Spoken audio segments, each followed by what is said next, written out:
Welcome to Week 8.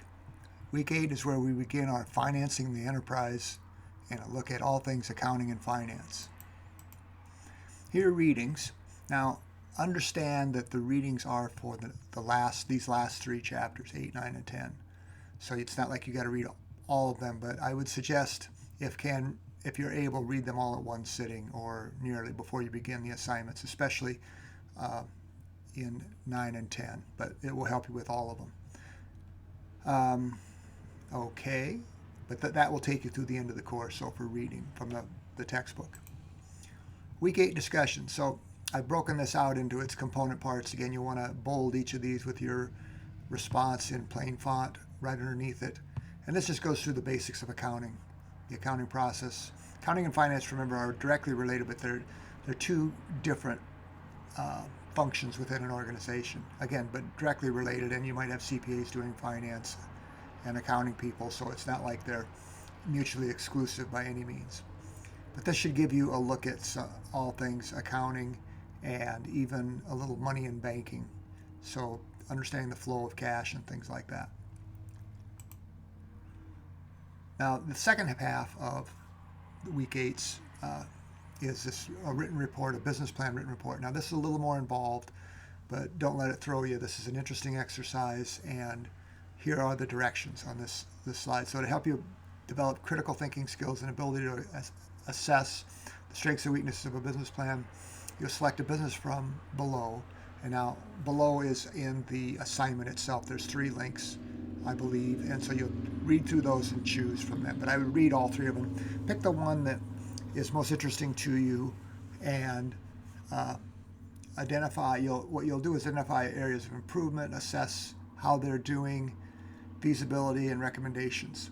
So this is how you'll look at it or consider it. So you'll choose one of the 3, analyze the business plan, and read and analyze the selected plan thoroughly. Pay attention to the following aspects, so that these are areas or sections of a business plan. So executive summary, the market analysis, meaning the market evaluation, the target market evaluation, who are we selling to, and then the marketing and sales, how we're going to attract customers, what kind of products are we going to deliver, distribute, and so on. Financial projections, operational strategy, and then risk and mitigations. Okay, so this is how you're going to do the diagnosis. Here's how you're going to complete the report, though, the organization thereof. So the critique and provide recommendations. So you'll use each of these bullet points areas as bold headings, and you'll go through and talk about the strengths and weaknesses of each area. Okay, so executive summary, marketing analysis, and so on. So just as we just described. You're going to then skip to the bottom. We're going to offer specific evidence-based recommendations for improvement. Okay, so you're acting as a CEO in a sense. Explain how these recommendations would enhance the plan's overall ability and feasibility. So the recommendations are going to be based upon your findings. So this interpretation on your part. Feasibility assessment, how feasible is the plan? Is it a working plan with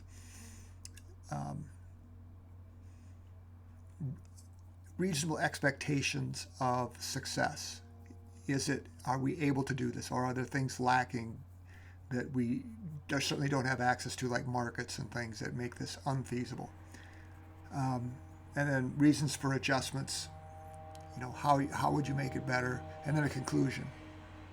Okay, and then summarizing. So the conclusion will just be a summary of your findings and general recommendations. Make sure, if you have citations, as you likely will have, use MBA500. Not just a list of the sources, but a actual APA formatted list. If you have questions, let me know. But this will take a little bit more time because this is something you haven't done yet. But I think you'll find this enjoyable. And it's a lot of it's your perspective. So you're going to bring perspective to everything you do, just like you'll find in work. People come from a different background, different perspective. Financial people tend to look at things only from the numbers, and HR people look at more of the staffing issues, as they should. So that might be part of the bargain as well. So I think you'll enjoy this week. Look forward to reading your work, and hang in there. You only got 2 weeks left after this one. So all is well.